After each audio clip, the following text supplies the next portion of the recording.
Frères et sœurs, ouvrez grand vos cœurs et tendez bien l'oreille. Ce que vous allez voir aujourd'hui n'est pas qu'un simple scénario. C'est une scène de la vie réelle, une leçon puissante, une vérité amère mais nécessaire. Car dans ce monde moderne où les valeurs du mariage s'effritent, où la fidélité devient rare comme l'or pur, nous devons être vigilants, priants et pleins de discernement. Suivez attentivement ce scénario du début jusqu'à la fin, car il vous apprendra beaucoup de choses sur les dangers de la trahison dans le foyer, sur les masques que portent certaines personnes, même celles que nous croyons connaître intimement. Voici une histoire qui nous secoue, mais qui nous édifie. Voici l'histoire d'une femme mariée, qui avait tristement pris l'habitude de tromper son mari chaque fois que celui-ci voyageait.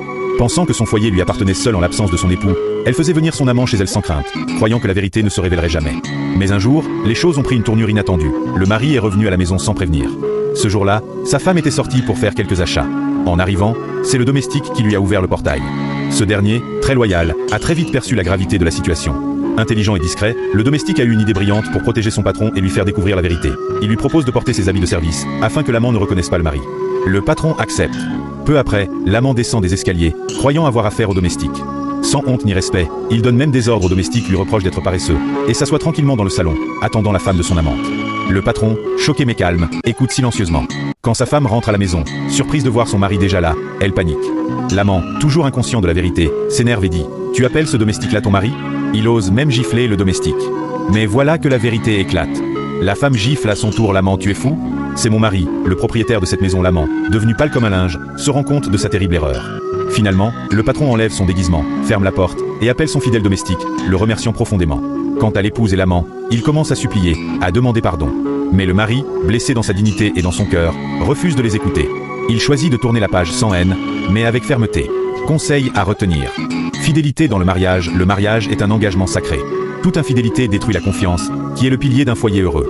Discrétion et sagesse, le domestique a joué un rôle clé par sa prudence. Il nous enseigne que même dans l'ombre, l'on peut briller par sa loyauté.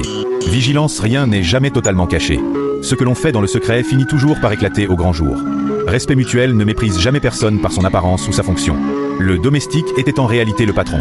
Conséquence, la trahison, un jour ou l'autre, mène toujours à la honte et au regret. Prière pour les foyers. Seigneur Dieu Tout-Puissant, toi qui as institué le mariage comme une alliance sacrée, fortifie l'amour dans nos foyers. Déracine l'infidélité, les mensonges et les trahisons. Protège les cœurs sincères, éclaire ceux qui sont dans l'erreur. Bénis les serviteurs fidèles et justes comme ce domestique. Que chaque mari et chaque femme trouvent la sagesse. Et que la paix règne dans toutes les maisons. Amen. Mes frères et sœurs, ne prenez pas ce scénario comme un simple divertissement. Prenez-le comme un miroir, une lumière sur les réalités cachées des foyers d'aujourd'hui. Que chacun en tire une leçon, et que la vérité vous libère. Partagez cette vidéo, commentez avec sagesse, et surtout, prenez soin de votre foyer. J'espère que chacun de vous a bien suivi ce scénario du début jusqu'à ici, et que vous avez compris. Comme vous voyez, le monsieur qui cherche la femme de plus continue toujours de faire l'appel avec la femme de monsieur. Or,